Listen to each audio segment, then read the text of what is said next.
These darling Easter cookies look and taste like spring, bright pops of color paired with a lemony flavor. Becky Low is here with her fabulous spiral Easter cookies. Becky, how is it possible to get that spiraled look without being freaked out, nervous to get it? Absolutely. This is it is an old-fashioned recipe. It's called refrigerator or icebox cookies. Okay. And it is so easy. And so yes, it is. Okay. I'll show you how. You can do it. You can do it. Show us your how. Your kids can do it. Well, maybe not your kids. Okay. Mine are a little young, but. Okay, so basically the recipe is extremely simple. We're just creaming sugar and butter together, which is basic, adding eggs and flour, and then we want some flavor and color.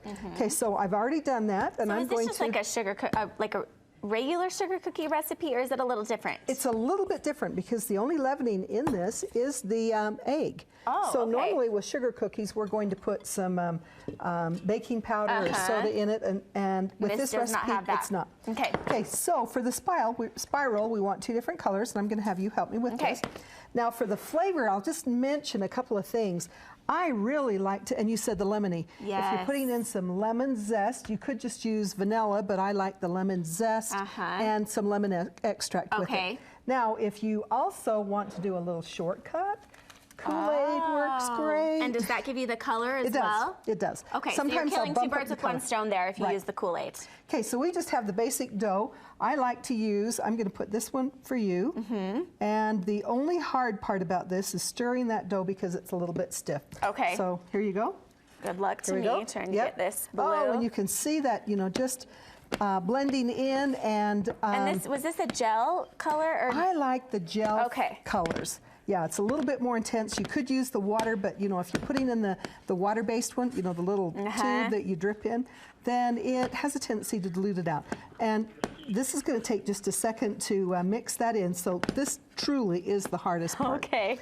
Okay, so once you've mixed that in, then just form this into a disc, and you want to refrigerate it. So key to this whole thing is having some cold dough. Okay, and are you're refrigerating both of them, or just that? Okay, both of them.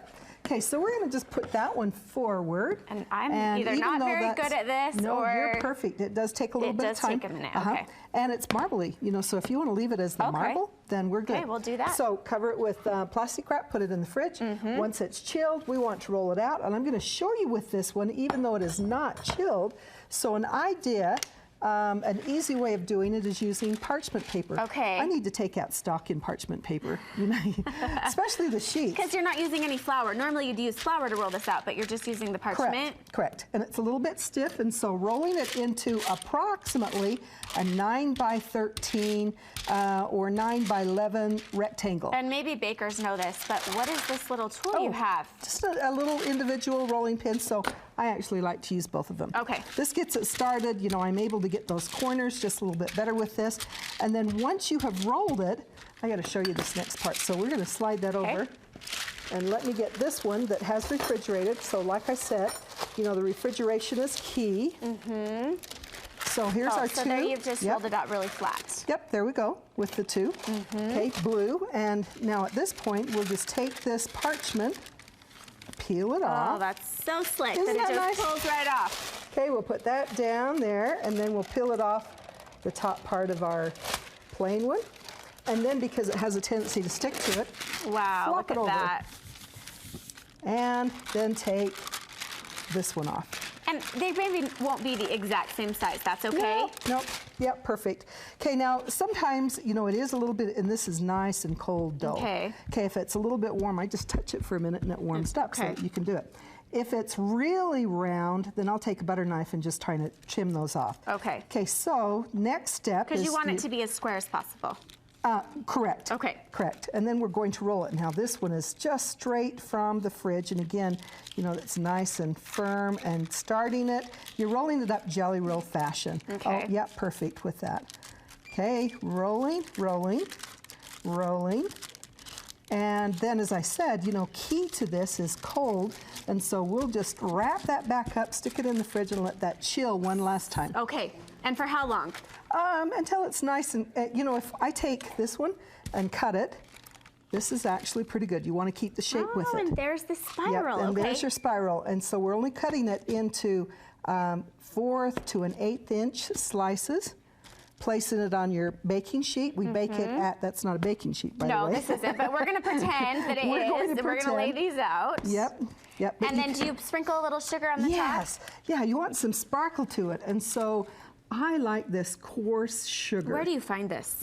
You can get it in baking shops like Spoons and Spice, Sur La Table, Williams-Sonoma, Gigi's. Sometimes you can even just find it in the grocery store.